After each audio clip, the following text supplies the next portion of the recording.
warahmatullahi wabarakatuh. Waalaikumsalam warahmatullahi wabarakatuh. Bapak Ibu beri tepuk tangan sekali lagi nggih untuk kelompok 2. Luar biasa Ibu Bapak.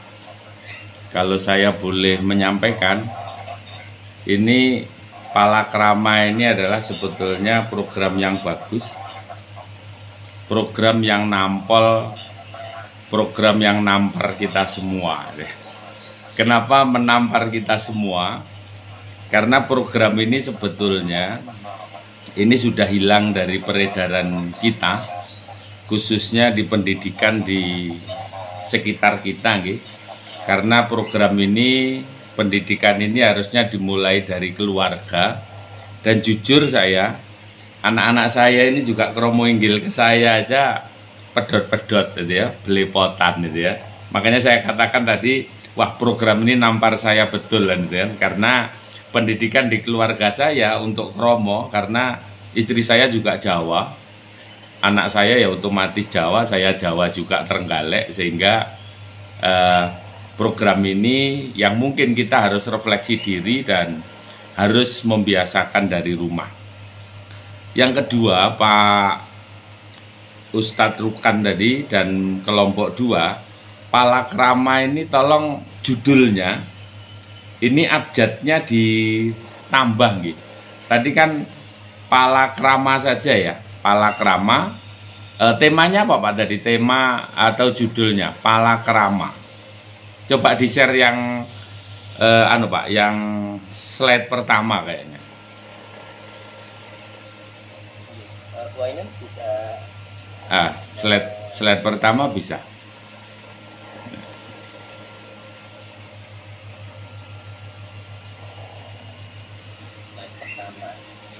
Yang tema.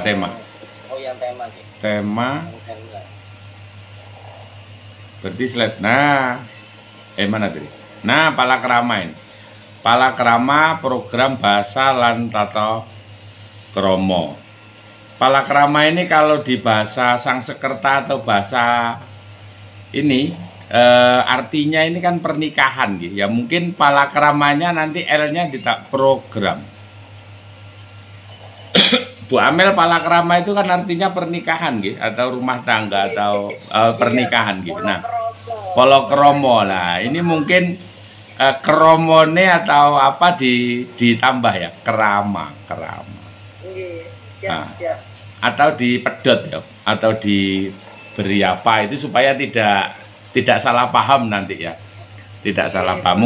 Mungkin usulan itu. Nah, terus yang berikutnya Bapak Ibu, sebetulnya Palakrama yang diprogramkan kelompok 2 ini sekarang yang lagi tren itu kan attitude atau soft skill, kan ngaten nggih. Soft skill ya. Soft skill ini kan artinya kepribadian seseorang yang dapat mempengaruhi hubungan interpersonal, kan ngaten. Nah, dari Palakrama ini kan sebetulnya yang kita pelajari budaya pembiasaan ini tadi kan bukan bahasanya saja, kan ngaten nih. Tindak tanduknya juga, kan nanti. Jadi kalau tadi sudah dibuka oleh Pak Ustadz, kalau ada orang duduk nanti bagaimana seseorang itu posisi tubuhnya atau gerakan tubuhnya. Kalau yang cewek biasanya ya nutup rokin dek ngarep, kan itu kan, atau menurunkan tangan kanannya ke bawah, kan nanti. Terus sambil menggungkukkan badan. Ini adalah soft skill atau biasanya attitude atau toto kromo, anggah ungguh, kan ngaten gitu. Nah, inilah sebetulnya yang mulai hilang di budaya kita, di daerah kita, atau biasa disebut kearifan lokal kita itu hilang. Bahkan di pembelajaran P5 itu biasanya yang kita angkat itu malah tontonane, jaranane atau apa. Nah, itu dari sana monggo nanti, karena kita sebagai pemimpin perubahan, pemimpin pembelajaran, ayo kita biasakan lagi soft skill atau toto kromo ini berdasarkan budaya daerah masing-masing. Kalau tadi yang osing ya monggo, yang di daerah Bali ya Banyuwangi pakai osing, yang Sidoarjo bahasa kasar pun itu kan ada toto kromone ya. Kalau di Malang ya Jawa mosok ate diwalik ya, ate diwalian ya. Oyi ya kan ya ndak pantas ya. Enggih dan lain sebagainya. Nah, ini untuk pembiasaan atau habituasi pembudayaan ini harus kita mulai dari rumah ya. Dari rumah, di sekolah ya, nanti di masyarakat.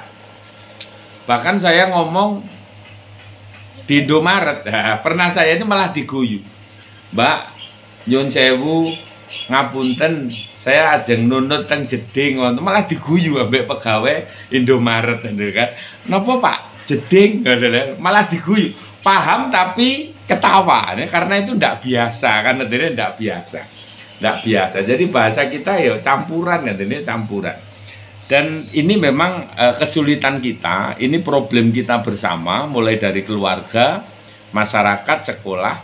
Panjenengan kalau ke pasar misalkan yang layani atau pelayannya masih muda-muda, terus kita kromo, Mbak nyuwun sewu dan lain sebagainya, ini pegawainya malah bingung juga, satset pakai bahasa Indonesia kan, atau bahasa ngoko, kromo, ngoko lugu atau ngoko halus ya, kromo madyo atau kromo lugu itu ya. Kalau kromo inggil ya memang ayo kita budayakan mulai dari rumah supaya kearifan lokal kita, soft skill kita, anak-anak kita itu tidak hilang. Anak-anak 3 SMK atau anak-anak SMK yang kita berikan soft skill di perusahaan tapi ngadopsi dari luar gitu ya, bukan ngadopsi dari Jawa gitu ya, dari Jawa. Ya sebetulnya terima kasih, matur nuwun, cara membungkukkan bagaimana, salimnya itu ada semua sebetulnya. Bagaimana cara jalan dengan pimpinan, bagaimana naik turun tangga dengan teman laki-laki dan perempuan, dan bahkan yang paling tragis lagi, saya termasuk anak muda ya saat ini, karena pimpinan saya lebih senior dan lebih tua. Biasanya manggil saya itu bukan Mas atau bukan Pak, tapi nama saya langsung dijambal, Wan. Nah, seperti itu. Jadi ini juga kebiasaan di kantor kita pun itu juga sudah salah kaprah. Bahkan saya selama 10 tahun itu satu ruangan dengan 2 profesor. Kalau manggil saya bukan Mas, bukan Pak, tapi you. Jadi ini 2 profesor saya ini kalau manggil saya, karena ruangan satu yayasan itu saya termasuk muda, dan manggil saya itu bukan Mas atau Pak, you gitu ya, you. Wan. Terus kalau rapat ya gitu, you tidak boleh. Jadi ini saya kadang juga kukur kepala ya, kukur kepala. Mana yang harus saya tiru ya. Tapi ya ini bubrah salah kaprah. Nah, monggo mumpung ada pemantik dari kelompok 2 dengan program-program yang bisa kita adopsi. Kalau Raja ATM tadi ya ada Bu Ainun tadi ya, amati, tiru dan modifikasi dari Bu Ainun ini kan tadi rajanya Bu tadi Bu Ainun tadi menyampaikan rajanya meniru. Fotokopi, ada fotokopi. Monggo nanti mumpung ada ini Bu Ainun, mumpung program yang bagus, nanti kita budayakan, kita habituasi ke anak-anak supaya masyarakat kita nanti juga bisa berubah pelan-pelan. Famili kita di saat besok hari raya Lebaran itu, kalau tahun ini sih pedot-pedot, mudah-mudahan tahun depan nek wis silaturahmi itu nggak basa kromo inggil, anak-anak kita kalau ditanya kelas piro le, kelas piro nduk, sudah dijawab dengan bahasa kromo inggil. Orang tua kadang kan bingung, kelas piro saiki? Kula sakniki kelas 9. Kelas 9 kelas piro? Kan ya kelas 9 berarti kelas berapa? 3 SMP ya Bapak Ibu, 3 SMP. Kelas 12, kelas 11 ini orang tua kan juga tidak begitu paham. Nah, terus yang berikutnya Bapak Ibu, dengan program Polokromo ya, palakrama tadi, atau budaya membiasakan toto kromo yang ada di sekolah, fokusnya tadi ke bahasa, baik itu ngoko lugu dengan teman sebaya atau ngoko alus dengan teman yang baru kita kenal gitu ya. Ada juga kromo madyo kepada teman yang lebih tua ya, atau juga kromo inggil kepada orang yang lebih kita segani. Anak-anak juga bisa disampaikan bahwa ilmu yang bermanfaat, ilmu yang berkah itu asal muasalnya juga dari attitude, dari soft skill, atau dari toto kromo, dari anggah ungguh, supaya nanti kedepannya anak-anak kita juga mendapatkan keberkahan dari ilmu-ilmu yang dipelajari bersama. Ngaten nggih Bapak Ibu. Monggo ini PR kita semua. Mari Sidoarjo kita rubah budayanya mulai dari rumah, itu menggunakan bahasa kromo. Nggak tahu nanti bagaimana programnya, kita diskusikan dan itu nanti bisa menjadi percontohan gitu. Jadi budaya-budaya toto kromo ini kan tidak hanya bahasa, tetapi gestur tubuh ini juga ada ilmunya ya, sesuai dengan Jawa maupun kita mengadopsi dari budaya-budaya luar. Mungkin itu Bapak Ibu yang bisa saya tambahkan. Nah, mungkin waktunya sekarang monggo sebelum kita tutup, kita ngobrol dulu sambil nunggu Pak Pur dan Bu Ari, karena Pak Pur dan Bu Ari nanti masuk room itu jam 5.45 kayaknya, atau sekarang sudah masuk.